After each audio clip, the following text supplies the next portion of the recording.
Hello and welcome along to the VMTV Rugby Pod. Sadly, Alan and myself can't be together in the studio, but online, the way of the world, at least we'll make it happen. Alan, round three upon us. Twickenham for Ireland, two teams announced. Excitement builds. This is an interesting one. Maybe pressure, more than pressure, mounting on this Ireland squad.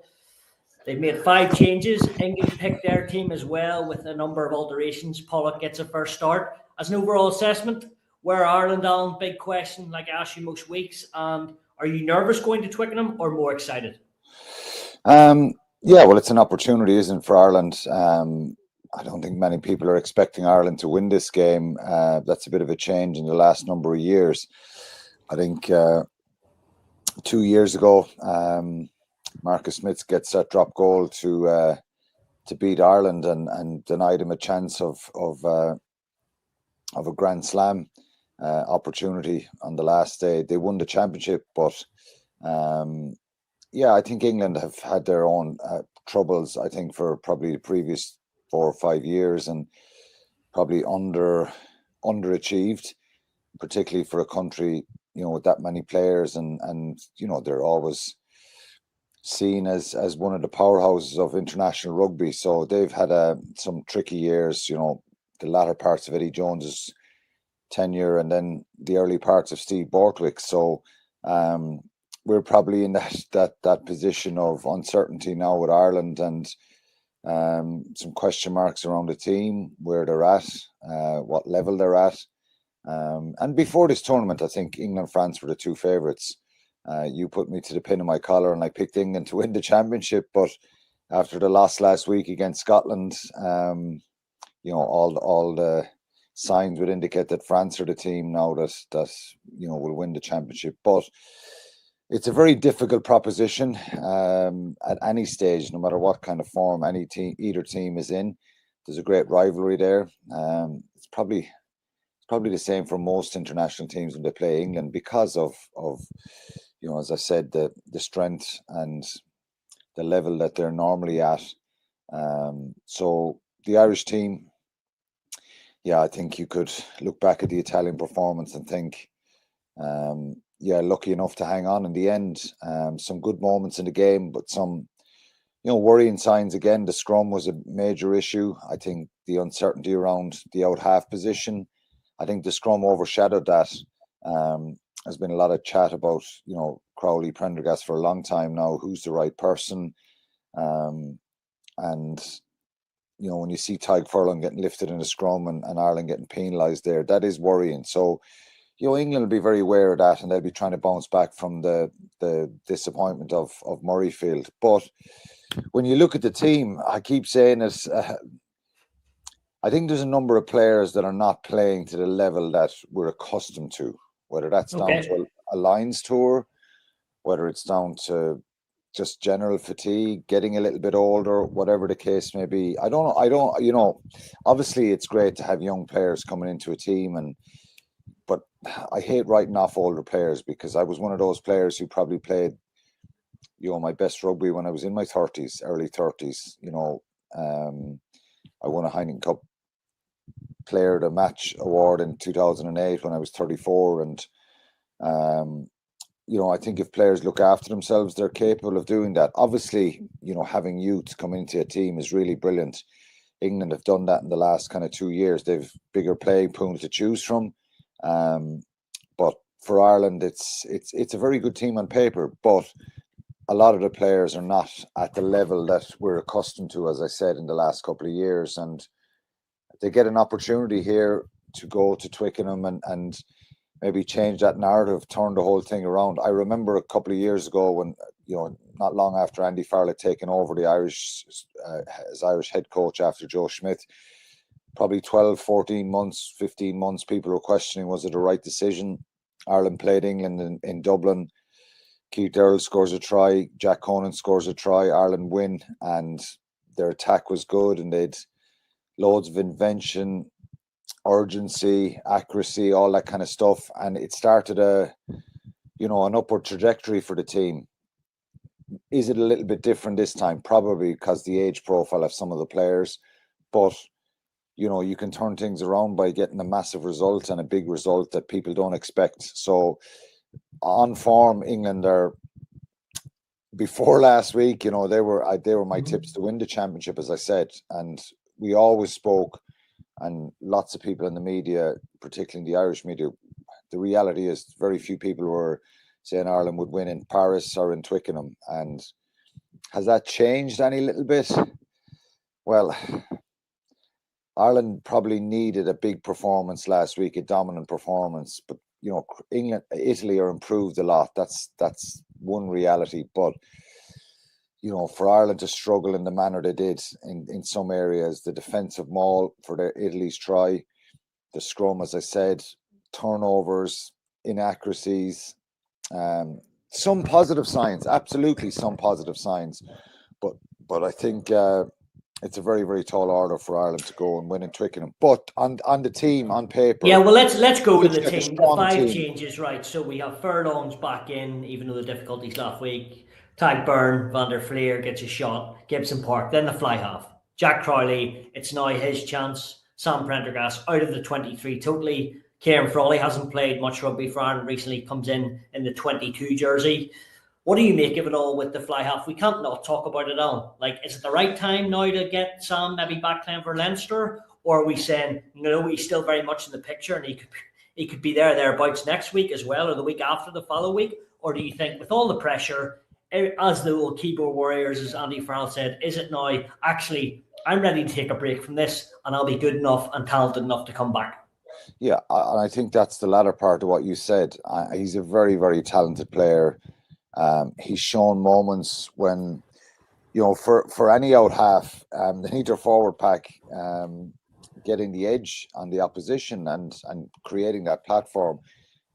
That hasn't helped that situation, that Ireland haven't been able to dominate the opposition forward packs like they had been doing. You think back to Murrayfield last year when, we say it every year, every second year when Ireland go to Murrayfield against Scotland, is this the year Scotland? Ireland have won so many games against Scotland now.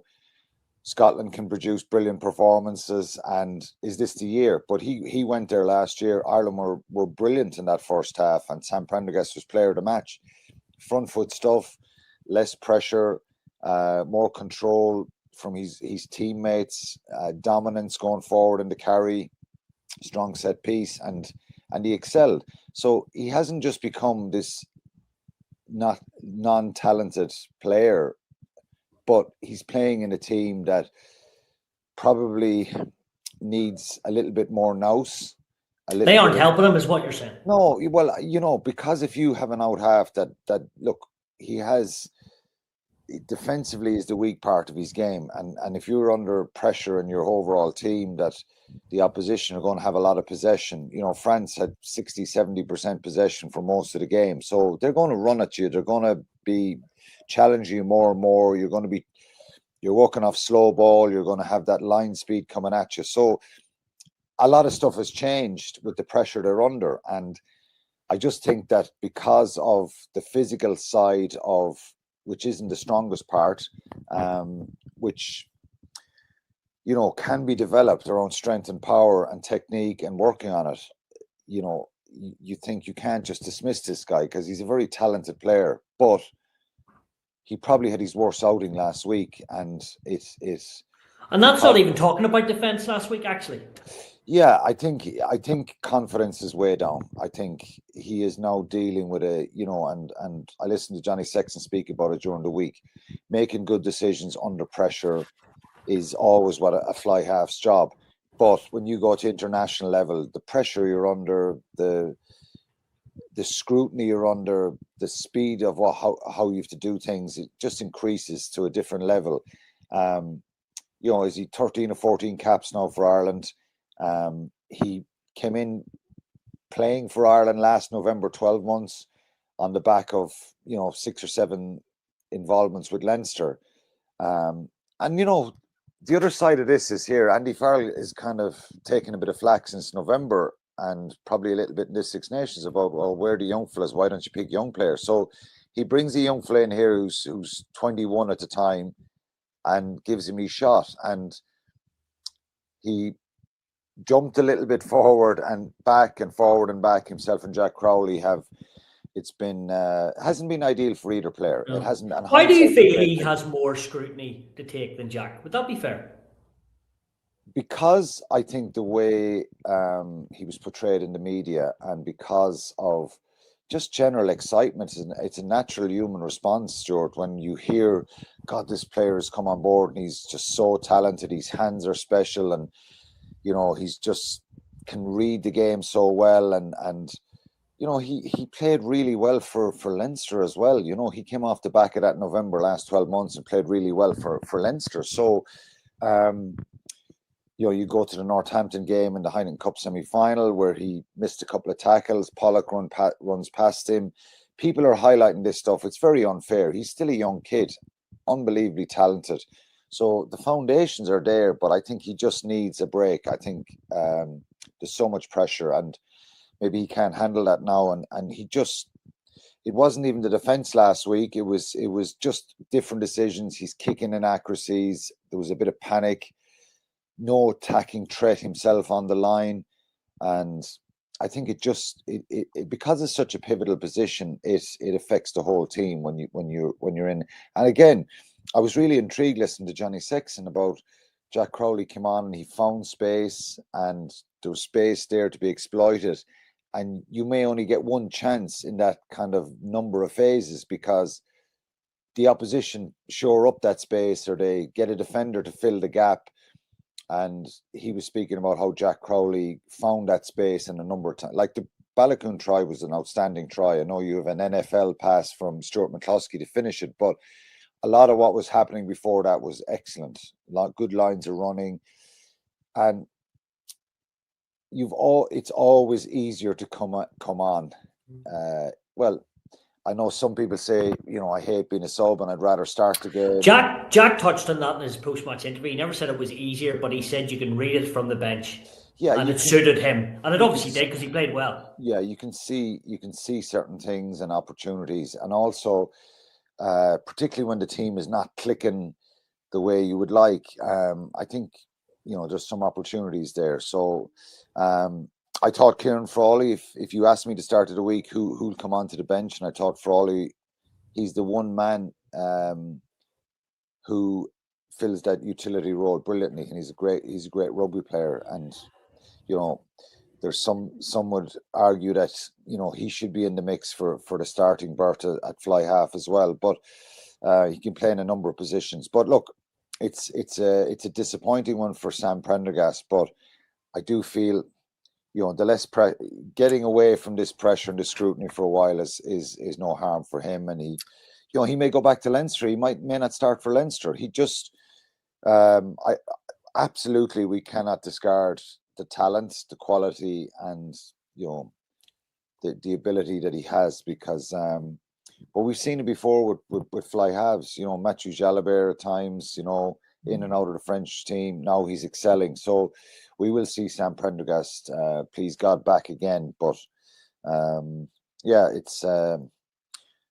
it's a tough call for Andy Farrell to make because they put a lot of faith in him, and it hasn't worked out the way they wanted on a consistent basis. We've seen absolutely some quality for him throughout a lot of matches he's played, but I think that consistency just completely broke down last week. Another point I actually wanted to pick up, which you said earlier, which is fascinating enough. You talked about the other players and senior players aren't in great form, and today on Saturday gives them a new opportunity. Are you talking about Byrne, Van der Fleer, Furlong, the likes of Gary Ringrose? Is that what you're casting on? Yeah, absolutely. Dan Sheehan we haven't seen him play at the level that we know. Is he lucky to start? Is that the right term or not? Well, I think with the scrum issues last week, and I said it in commentary, I'm a massive Dan Sheehan fan. He's just a world-class player and we've seen world-class performances consistently in the last number of years. He was the starting lines hooker, but Ronan Keller is a very strong scrummager. He's renowned for that. That's not to say that Dan Sheehan is a weak scrummager, but everybody has their strengths, and it's like my position, the back row. Play with Anthony Foley. He's a more difficult ball carrier to stop than me in a sense. He's a stone and a half, 2 stone heavier than me. So there's certain times and certain things that other people can do better. And Ronan Keller is not as dynamic around the field as Dan Sheehan. Dan Sheehan plays like a winger or a centre at times. He's so quick, and we've seen that. But he was on the back of that Lions tour, and the back of being out with an ACL for a long period of time, then getting picked in a Lions tour, and history and will show us that Lions tours seem to take a lot out of people. It just messes up their whole pre-season for the start of the following rugby year. So they're not the only ones. Josh, he's not the only one. Josh van der Fleer, we haven't seen the same level. Tyke Byrne, certainly seen moments. Tyke Byrne had 3 turnovers over in France, which is, he's world class at doing that when they were under a lot of pressure. Joe McCarthy's come back from an injury. He missed November. I spoke about him being a loss to the team. He's power and he's abrasiveness, but we haven't seen enough of Joe. Tyke Furlong, I know he's a good few miles in the clock, but we've never seen him being lifted in a scrum like that ever. And I don't think he's suddenly become weak and he's not a good scrummager. I think it's a culmination of where the team are probably at, where they're not all switched on in that scrum, and maybe his angle isn't right, and maybe, he just gets caught. But there's worrying signs around the form. Gary Ringrose, such a consistent, outstanding international rugby player. Just haven't seen enough of him with the ball in his hands, making line breaks, getting the ball offloads. So they're not the only ones. I think everyone spoke about James Lowe and not being picked for Paris. He comes back in last week, and he was brilliant. So I think Andy Farrell is hoping for that kind of a reaction. We all are from Joe McCarthy, from Dan Sheehan, Furlong, Josh van der Fleer, even Caelan Doris. He wasn't on the Lions tour. Yes, he's working his socks off, but just we need to see the levels that we had before from him. And if we do, well, then the reality is here, Stuart. They need big performances out of all the players to win in Twickenham, and it's a great challenge for them. They're big characters. They've been around a long time, and they're being written off, and they've got to find something special here to get a result. England, first start for Henry Pollock at number 8, first in general in the white jersey. Tom Curry in. Ellis Genge still starts. Ollie Lawrence back at 13, and Freeman goes to the wing. Probably their strongest team in paper, would you reckon, Alan? And Ollie Lawrence, he offers something different. Premiership winner with Bath, but also pretty dexterity and a good old player with a lot of skill set. Yeah, and I think putting Freeman back in the wing, I think of course he can play in the centre, but he's an incredible finisher. He's unbelievable under the high ball, great line breaker. Just has a great eye for a gap and to get on the end of a pass to score tries. So Ollie Lawrence is so powerful, and I think he's an out-and-out centre, isn't he, Lawrence? So that makes their backline stronger. There's no doubt about that, and there's a bit of a reaction there. So I think there's the selection, even the back row. Pollock has been having these impacts off the bench and for England, and they've been very, very impressive for a while now. And for him to start the game beside Tom Curry, who's a phenomenal player, and Ben Earl, that's an incredibly powerful, dynamic back row, and it gives them incredible explosiveness. So it's a big challenge. I think he's looking for enthusiasm, isn't he, and a reaction and a bit of pace and tempo into their game. But it looks like a strong, powerful English side that we'll see on Saturday. Can they react? Was it a once-off? Were you surprised there that Scotland? I know that Scotland liked the fixture, but England, we thought, or I thought anyway, they'd certainly be better than they were. But they were outthought and just couldn't keep up with the Scots. Yeah, and I think so. So is that a wounded beast? And that's going to be worse for Ireland. We'll know.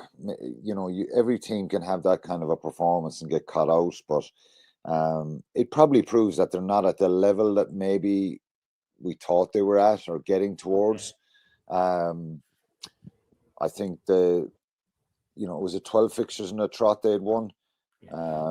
So they had a lot of Homework done consistency. again, Alan, as always. Yeah, well, they when you're on a winning run like that, every article you read in the last couple of weeks and even leading up to the Six Nations was the last game they had lost before last weekend was against Ireland last February, the first round of the Six Nations in Dublin. So, look, this fixture, Stuart, has a life of its own. It doesn't need to, both teams will be gunning to get back on track. Well, it's England to get back on tracks, Ireland to try and find a performance, and Ireland get a result here, and they think, "Wow, we could be in the running here at the end." I know not getting that bonus point last week, but you fancy Ireland against Wales, and then you have a situation going down the last day where they could, have something in their sights. I know Scotland will be really, really difficult when it comes round, but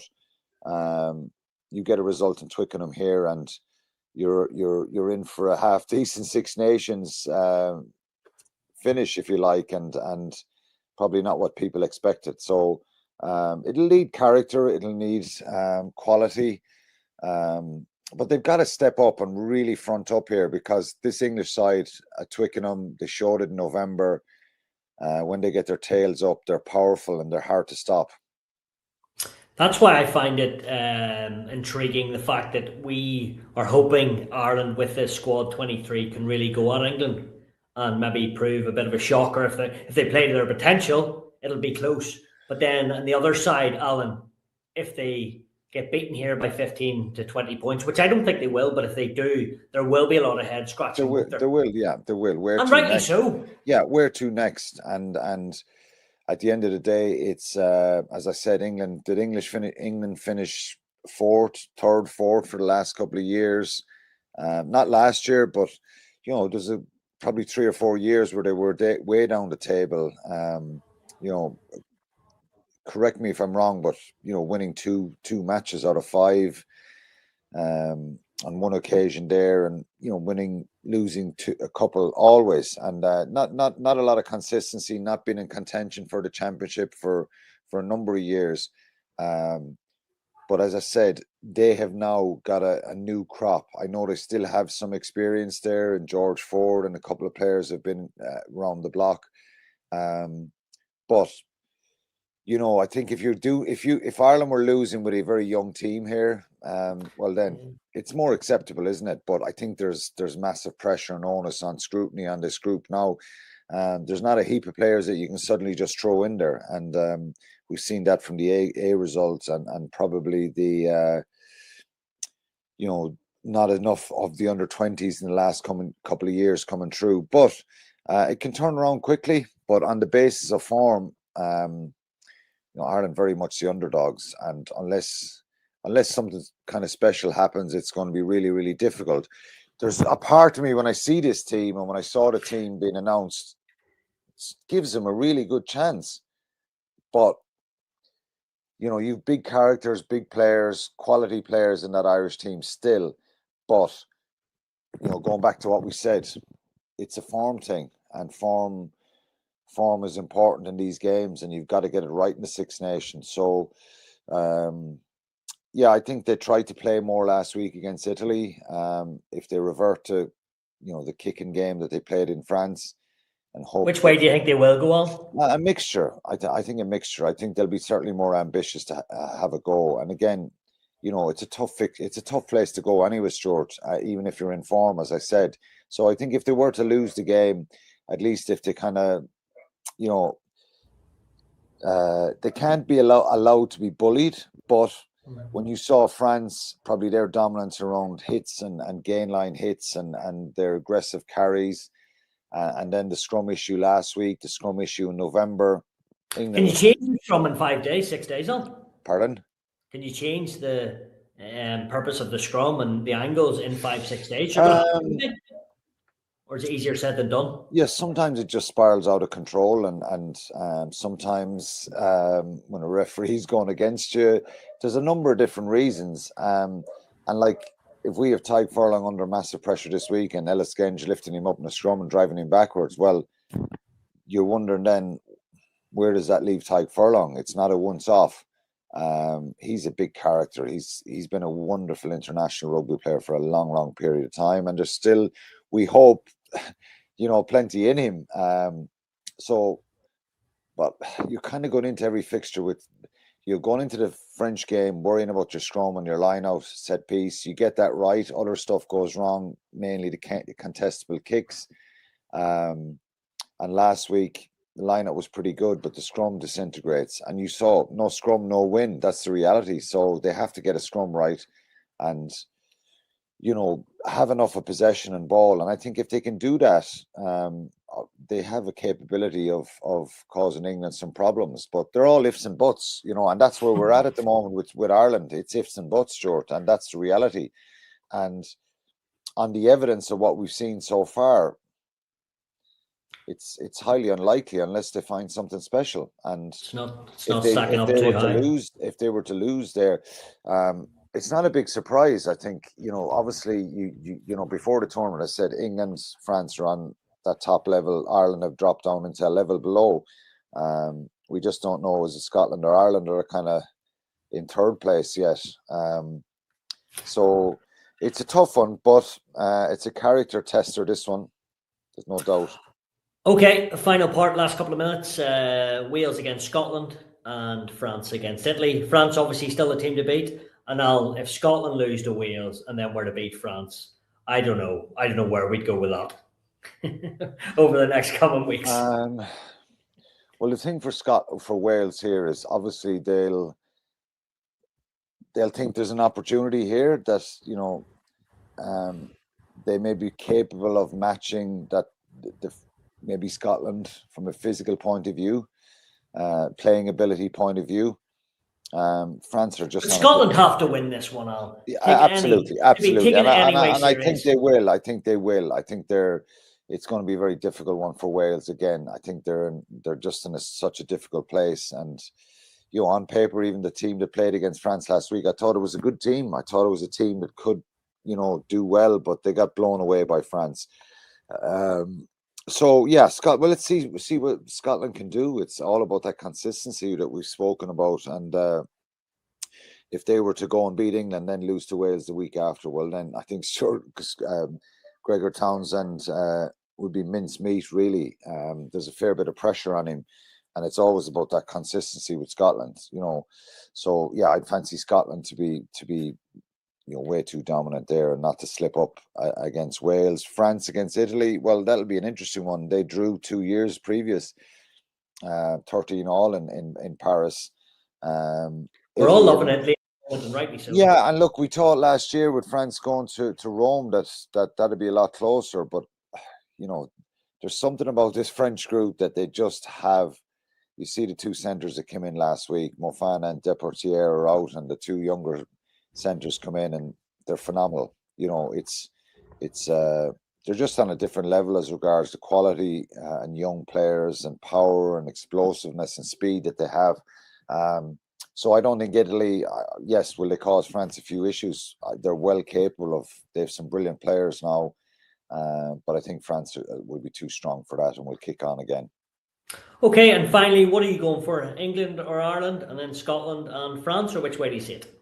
I think England, Scotland, France are the three. I'll probably say it a bit, whether it's right or not. Sound very deflated, Alan. Well, I'm just hopeful, and part of me kind of goes, Ireland could give England a rattle here because maybe there's not that expectation there, and it's a real test of character. And I probably just think as a player to be in that dressing room over there, to go out into that cauldron, which is difficult.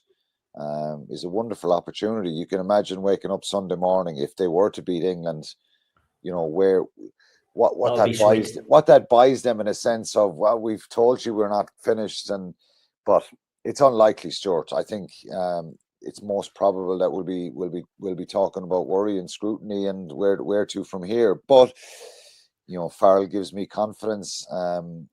I'd like to, he can inspire people, and there's still some good quality, a lot of quality in this Irish team. But like I said, collectively, they've got to get a good performance, a real 9 out of 10 performance right across the board. But yeah, you'd have to say it's England it's England's to lose, really. Alan, thanks as always. Inside the half an hour mark, and then on Saturday on Virgin Media, it is Wales against Scotland. See you soon, and we'll react next week. Thanks, Alan. Cheers, Stuart. Thanks.